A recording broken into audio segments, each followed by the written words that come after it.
Chapter 1. Surprise in the Mountains. The sun slowly rose over the wooded slopes, pouring a soft golden glow over the treetops. Light morning fog, like transparent milk, spread between the pines, hiding the roots covered with moss and small streams, whispering their melodies in the stones. Every movement of the wind brought the smell of cold spring water and damp pine needles, so fresh that you wanted to breathe deeper and deeper. Lucas walked along a narrow mountain path, carefully looking at Sophie, who was struggling to overcome each climb. Her hair, loosened from her ponytail, softly touched her cheeks, and her eyes shone with excitement and trust despite her fatigue. Lucas did not rush her. On the contrary, he slowed down, extended his hand in difficult places, helped her climb over old, fallen trees covered with gray lichen. He saw joy in every look at her eyes, and it filled his heart with warm pride. He was able to give her this day. Every step was part of Lucas's well-thought-out plan. For several weeks, he studied all the paths on old maps, reread dozens of stories from tourists, looked for a place where there would be no one else, where there were only the two of them and the wind, and where he could say the most important words in life. His choice fell on an old lighthouse on a stone cliff, which once illuminated the path for rare travelers through mountain passes. But it stood abandoned for many years. From this place, a view opened up of a boundless sea of forests and distant mountain ranges, disappearing into the blue haze of the horizon. At first, their hike was cheerful and carefree. They laughed when a hare ran through the forest, hid behind tree trunks, threw pine cones at each other, and looked for beautiful stones to put in their pockets as a keepsake. Sophie picked wild flowers, put them in a bouquet, and put them on her head, turning into a forest princess. Lucas couldn't take his eyes off her. Her sincere laughter, excited blush, the sparkle in her eyes made this day the most right and real he had ever known. As the sun rose higher, the path became steeper. The forest began to thin out, opening up space.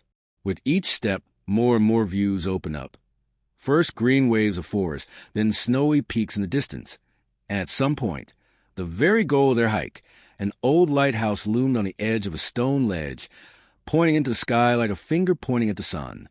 From here it seemed fragile and small, but for Lucas it was a symbol of their dream, a beacon of their relationship. When they reached a clearing overlooking the lighthouse, Lucas and Sophie stopped to catch their breath. She looked at him as if she was trying to understand everything without words, and he nodded, squeezing her hand in his. The wind ruffled her hair, making her look like a fairy tale heroine. They both felt, this is it, the place where time stops. They sat down on a fallen tree at the edge of the clearing, took sandwiches and water from their backpacks.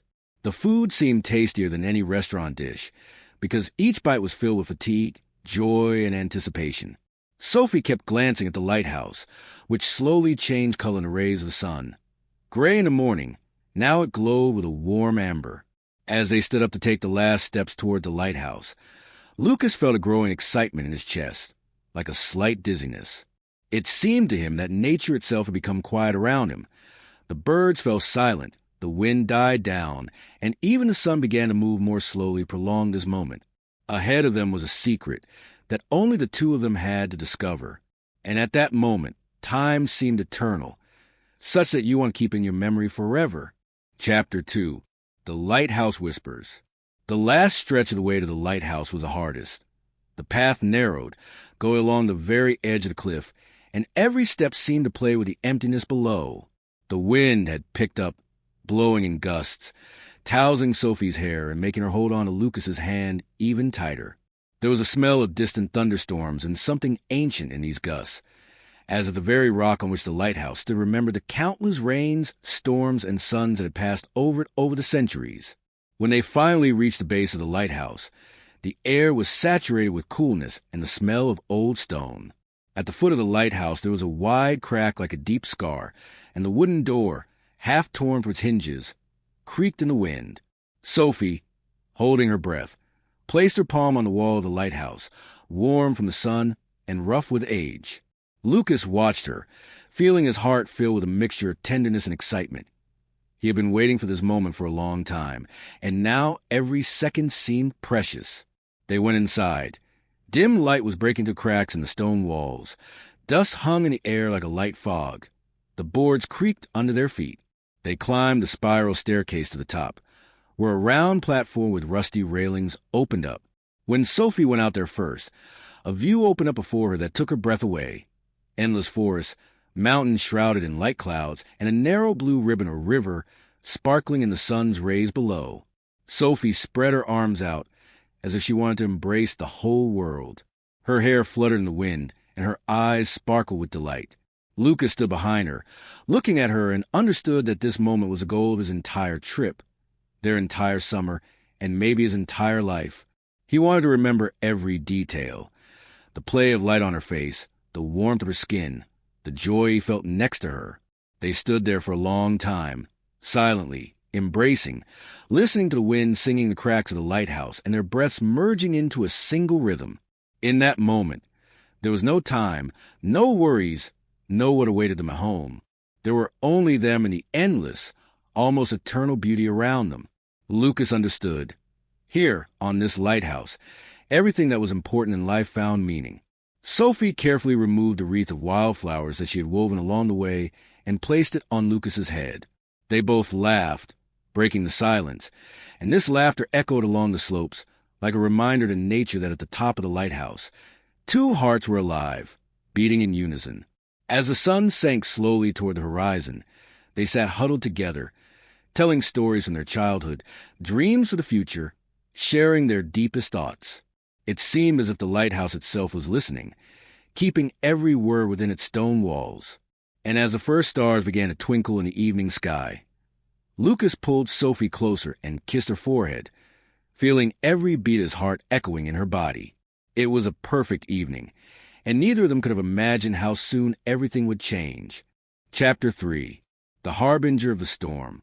The twilight was coming slowly, spreading cold shadows across the forest below and creeping toward the lighthouse like an invisible wave.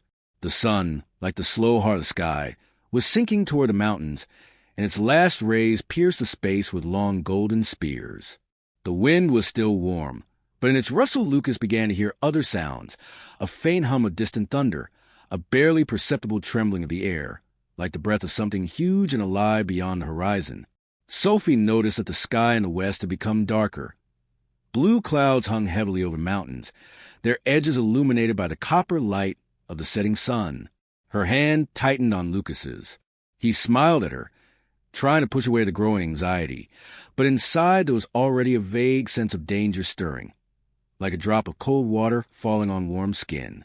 They began to descend from the lighthouse, slowly, because each step down was painful in their legs after the long climb. Each creak of the wooden steps sounded especially loud in the silence. When they came outside, the world around them was already different. The forest became darker, the path was ghostly, and above them heavy clouds crawled, carrying the promise of storm. The wind blew stronger, colder, and it carried the smell of ozone, bitter and piercing. In its gusts, Sophie caught echoes of distant peals of thunder, like the sighs of giants sleeping behind the mountains. The leaves of the trees rustled louder and louder, bending in a dance like a spell that only nature could cast. They quickened their pace, trying to get back on the path, but with every meter the wind grew stronger, tearing screams from Sophie that were immediately extinguished by the roar of the elements. Branches whipped their shoulders and face. Grass fell on their feet in cold waves. Each step became more difficult. The ground slipped under their feet. The stones moved as if alive. Suddenly the first rumble of thunder was heard, unlike all the previous sounds. It was close, enveloping, like the beat of a huge drum right in the chest. Lucas squeezed Sophie's hand, and she, clinging to him, forgot about everything for a moment except his breathing and the beating of his heart, audible even in the roaring wind. When the first rain hit them, it wasn't a light summer shower, but heavy, sharp drops that lashed down with such force that it seemed to pierce their clothes right through to their skin. Instantly, their hair was wet. Drops ran down their cheeks, mixing with salty tears of fear and fatigue. They ran along the path, and every step echoed in their ears like their own footsteps. In this chaos, Lucas tried to remember every detail of the map he had studied at home. Turns, forks, landmarks, but everything merged into darkness, and only Sophie's hand remained the only thread connecting him to reality. With each passing minute, the storm gained fury. Lightning tore through the sky, illuminating their silhouettes for a second, like flashes of someone else's memories, after which the world plunged into pitch darkness again. The sounds of the forest disappeared. No birds or insects were heard. Only the rumble of thunder and the pounding of Lucas's heart reminded them that they were alive. Every time lightning lit up the forest, he saw Sophie trying to hold on, her eyes full of terror and determination at the same time. They couldn't stop. The road had become deadly dangerous, and at any moment the slippery slope could turn into a trap. The wind and rain whistled around, but Lucas knew he had to get Sophie to safety. He understood that now between them and the abyss there was only his strength and his desire to protect her at any cost. Chapter 4. Between Life and the Abyss. The wind blew in gusts that knocked them off their feet, as if the storm itself was trying to break their connection. Lucas felt each drop of rain stinging his face, and his hands were gradually going numb from the cold. Sophie was breathing quickly and heavily, stumbling on the slippery path, and only a strong grip kept her from falling completely. Her hand slipped every now and then, and each time Lucas's heart sank with horror. What if the next moment he would not have time to catch it? The storm rumbled directly overhead. Each flash of lightning was accompanied by a deafening clap of thunder that rolled along the slopes, causing even the ancient stones beneath their feet to tremble. At such moments the forest was illuminated by a white light, and Lucas saw Sophie's frightened face. Wet hair stuck to her cheeks, eyes shining not only from rain, but also from the tears that she could no longer hold back. When they reached the part of the path that went along the very edge of the cliff, Lucas realized this was the most dangerous place. Here the ground dropped almost vertically, and the rain turned the clay soil into a slippery mush. Any false step threatened to fall into the abyss, where a roaring waterfall from a mountain stream raged. Every gust of wind shook the trees, making them hum like giant strings. At some point Sophie slipped. A scream burst from her chest, and she hung on the edge, clutching a tree root sticking out of the cliff. Time seemed to slow as Lucas rushed toward her, his boots slipping in the mud, his hands shaking with tension and fear. He grabbed Sophie's wrist, feeling her fingers slip, and all the strength in his body was focused on one task: to keep her from falling. The wind tore their hair and clothes. The rain lashed their faces. But Lucas paid no attention to anything except her eyes. In them he saw desperation, but also boundless trust. He remembered every day they had spent together, every laugh, every morning when she fell asleep on his shoulder. In these memories, he found something that gave him strength. With an effort that almost broke his own arms, Lucas pulled Sophie towards him. Their knees hit the muddy path with a dull thud, and they both fell to ground, panting and shaking from adrenaline. They lay on the cold, wet ground, but they felt neither the rain nor the cold, only the beating of their hearts, thundering in unison with the thunder. Sophie pressed herself against him so tightly that it seemed she would never let go. Lucas closed his eyes, trying to catch his breath, and only when another lightning lit up the forest, he saw in her eyes that now for her he had become something more than just a lover. He had become a hero who had saved her from death itself. The storm continued to rage, but they no longer felt it so keenly. In their small world, on a scrap of path amid the rumble and downpour, there reigned an amazing silence, a silence in which everything was love, fear, life. Chapter 5. When the elements give in. The storm gradually began to subside, although occasional lightning still tore the sky, reminding them of the fear they had experienced. The wind no longer tore their clothes and hair, but only hummed softly in the tops of the pines. The rain turned into a quiet drizzle. There was no longer any fury in it, only the tired breath of the elements. On the horizon, behind the clouds, the first weak light began to break through. Like a promise, dawn would soon come. Lucas and Sophie sat on the path, pressed against each other. Cold drops trickled from their hair and clothes, leaving wet marks on the ground, but they did not pay attention to the cold. Sophie was trembling and still could not believe that she was alive, that Lucas's hands did not let go of her at that moment when everything seemed over. He carefully brushed strands of hair and tears from her face, which were indistinguishable from the rain. The fog slowly rose from the sodden ground, covering the forest and the path with a soft shroud. In this milky haze, the world seemed different, quieter, as if after long sleep, and everything around sounded purer. Rare drops from the leaves distant cries of waking birds, Sophie's even breathing. She closed her eyes and laid her head on Lucas's shoulder, her lips barely audibly whispering words of gratitude. But even without words, he understood every emotion transmitted through her touch. They sat for a long time until the fog began to dissipate, and the first streaks of dawn light appeared, painting the sky in soft pink and lavender tones. In these colors, everything seemed renewed. Wet tree trunks glistened as if polished, tiny rainbows and drops sparkled on the grass, and the air breathed freshness and life. It seemed that nature itself was blessing them for what they had experienced. Lucas helped Sophie to her feet. Holding hands, they slowly walked down the path, which after the storm looked not so threatening as it seemed at night. Step by step, they left behind the most terrible hours of their lives, and with them all the old fears, omissions, and doubts.